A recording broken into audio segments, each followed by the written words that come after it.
1 in every 3 F-104 Starfighters crashed, taking the life of its pilot. Over its service life, it took the life of over 300 pilots in accidents, the worst in military aviation. 46% of Canada's F-104 fleet crashed, which is almost 1 in every 2 in Belgium. About 40% of them crashed. Italy lost 37% of their F-104 fleet. In its era, the F-104 had one of the worst safety records of any Western fighter, and in USAF stats, it had the highest accident rate of all the Century Series jets. They literally called it a missile with a man in it. And when you look at the thing, you get why.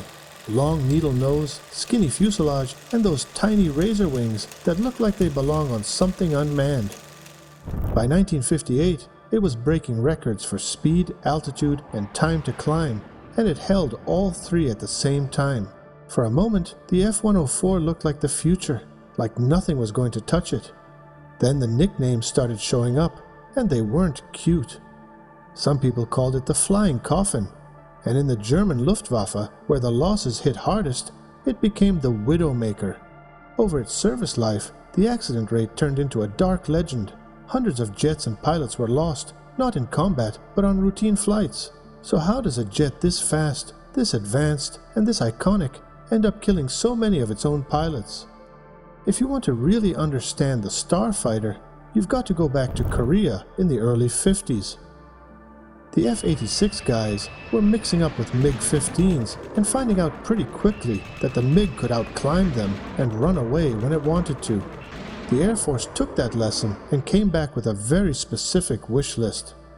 They wanted a straight-up interceptor that placed massive emphasis on speed and getting to altitude before the other guy could blink.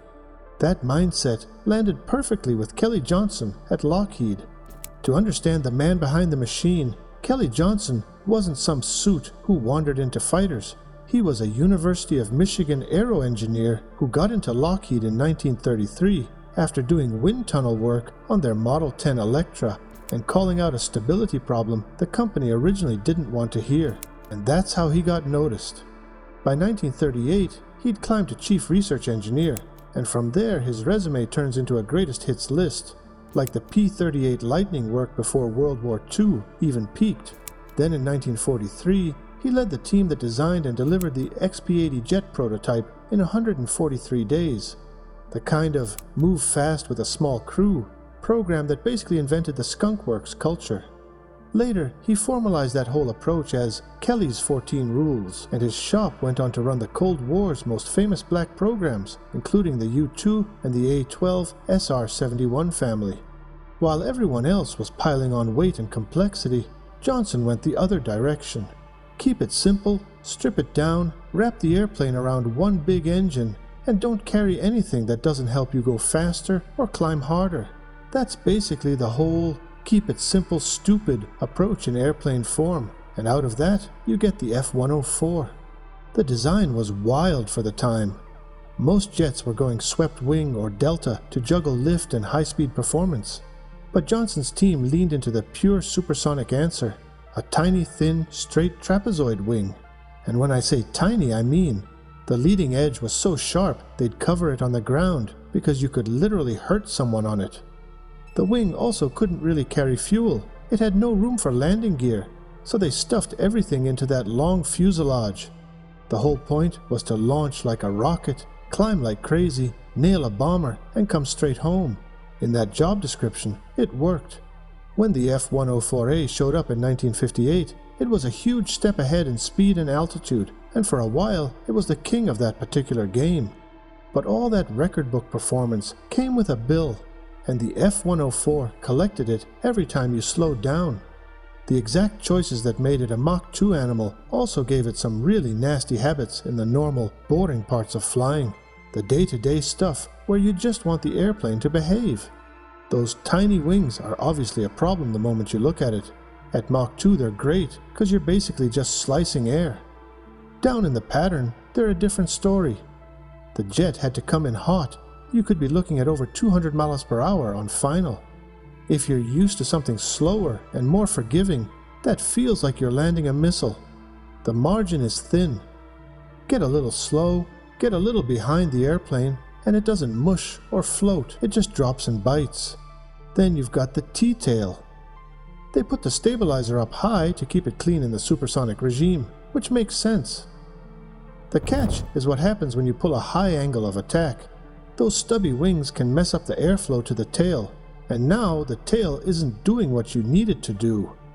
That's where the pitch-up comes in. You're nose high, you lose nose control, and the next thing you're dealing with is a stall that can go unrecoverable fast. The jet can just depart and start tumbling, and there is nothing the pilot can do about it. A lot of what made the F-104 advanced early on was also a bit fragile in real-world service. Small problems didn't always stay small. Everything revolves around the General Electric J79. Incredible engine when it's happy, but the early ones had a reputation for being temperamental. Compressor stalls, flameouts, the kind where the motor just quits on you. And in a single-engine jet that glides like a brick, losing the engine low is basically game over. In Germany, engine-related issues showed up in more than half of a sample of reviewed accidents, which tells you how often that engine hiccup turned into a crash chain. What might be the worst design decision on the early starfighters is the downward-firing ejection seat. The logic was that, with that high T-tail, they were worried an upward ejection could put you into the tail.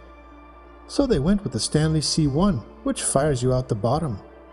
At altitude and speed, sure, it works.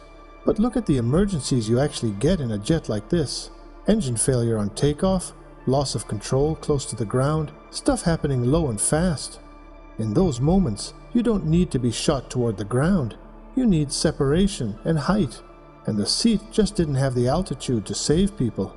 A lot of pilots died simply because they were below the minimum height for the system to work.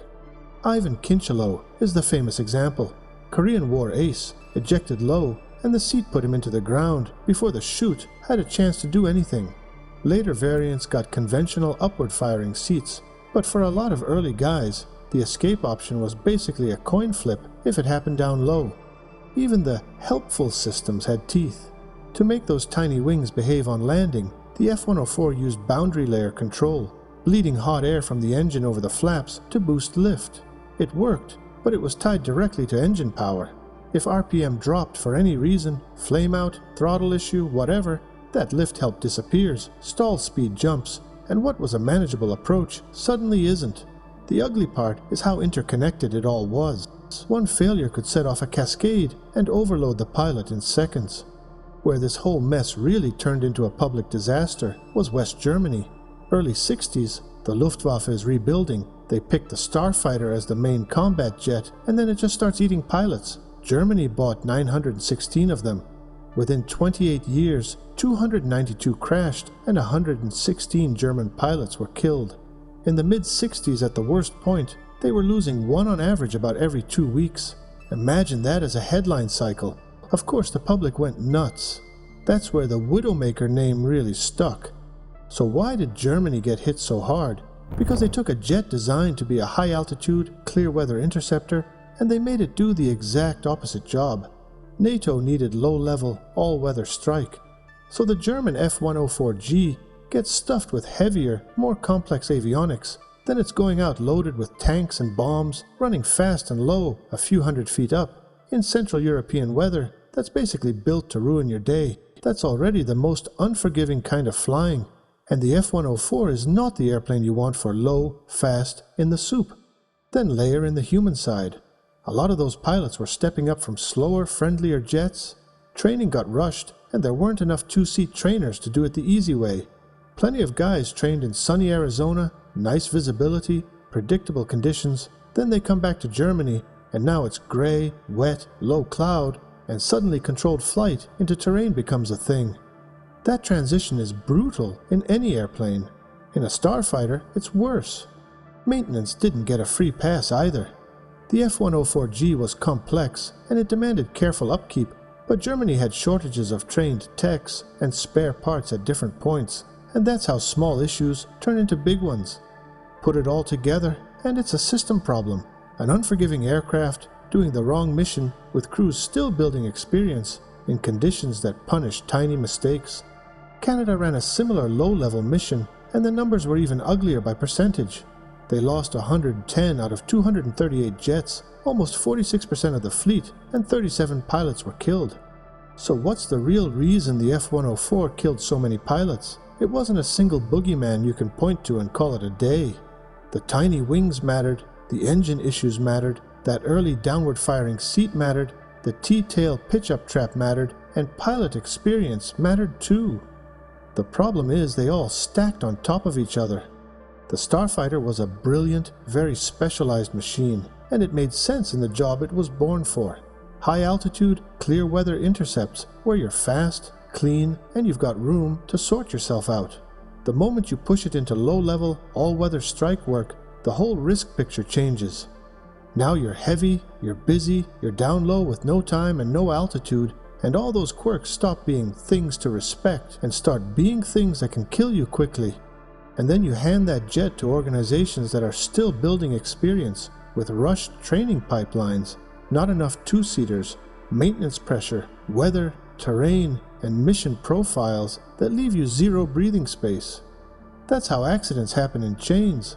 A small technical problem shows up, the airplane's design gives you fewer options than you'd like, and the human side gets overwhelmed because it's all happening fast and low. That's the Widowmaker lesson. It's not that the F-104 was bad in some simple way, it's that it was extremely sharp-edged, and it got used in roles and conditions that made those edges lethal. It was built to chase speed and climb like a rocket, and it did that beautifully. But for a lot of pilots, especially in places like Germany, it didn't just fall short of the dream. It punished mistakes and failures so hard that it turned into a coffin. So, that's it for today's video. Don't forget to like, subscribe, and ring that notification bell. It goes a long way for us.